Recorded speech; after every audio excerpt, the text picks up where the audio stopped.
एक मिनिट थांबा, एक मिनिट झालं का रे?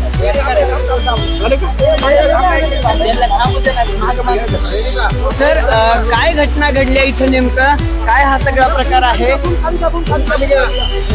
या घटनास्थळी बाजीराव रोडवर एका तरुणाचा खून झालेला आहे. त्या खुनाची प्राथमिक माहिती अशी कळून येत आहे की हा तरुणांमधला जो पूर्वाचा त्यांच्यामधला वाद होता, त्या वादामधला ही झालेली घटना आहे. आम्ही आता तपास सुरू केलेला आहे. इथे फिर्याद घेण्याचं काम सुरू केलेलं आहे. जसं आपण बघू शकता, फॉरेन्सिकच्या लोकांनी पण फॉरेन्सिक एव्हिडन्स जमा करण्याचं काम सुरू केलेलं आहे. आरोपींना पकडण्यासाठी टीम पाठवलेली आहे आणि पुढील तपास चालू आहे. माया टोळी नावाची काही टोळी सस्पेक्टेड आहे काय? वानवडीतील माया टोळीचं नाव समोर होते, नेमकं काय प्रकार आहे? अजून असं काही प्राथमिक माहिती मिळाली नाही आहे. फक्त प्राथमिक माहिती एवढीच आहे की या तरुणांमध्ये पहिल्यापासून वाद होता. त्या वादामुळे ही घटना घडलेली आहे. आता हे काय टोळी आहे किंवा याच्यावर पहिल्याचे गुन्हे आहेत तर आपण बघू शकतो. हा जो मयत होता याच्यावर काही पूर्व गुन्हे नव्हते. प्राथमिक माहिती अशी मिळत आहे.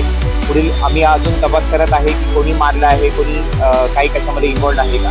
टोळीचा प्राथमिक असा काही संबंध याच्यात दिसून येत नाही आहे. आरोपींची नावं निघतील सर, आरोपी नेमकं कोण होती, त्यांची नावं समोर आली का आणि त्यांनी नेमकं कशामुळे मारलं, हत्यार कुठली वापरली? आरोपींचा शोध घेणं अजून पण चालू आहे. आमची टीम आम्ही पाठवलेल्या आहेत. लवकरात लवकर आम्ही आपल्याला मोडस काय होतं? तर मोडस सांगा ना.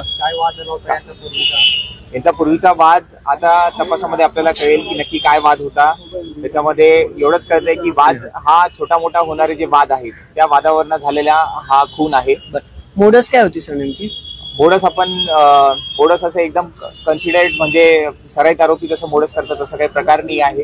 इथं बाईकवर आल्यानंतर मग इथे वाद झाल्यानंतर मग कोयत्यानी आणि खुकरीने असं मारलेलं दिसत आहे. सर हत्यार देखील घटनास्थळी आहे. ते तरुण किती जण होते हल्ला करणारे? गाडीवरती आले होते का, याची काही माहिती मिळू शकले? जी, गाडीवर आले होते. 2 ते 3 तरुण आहे अशी प्राथमिक माहिती आम्हाला मिळाली.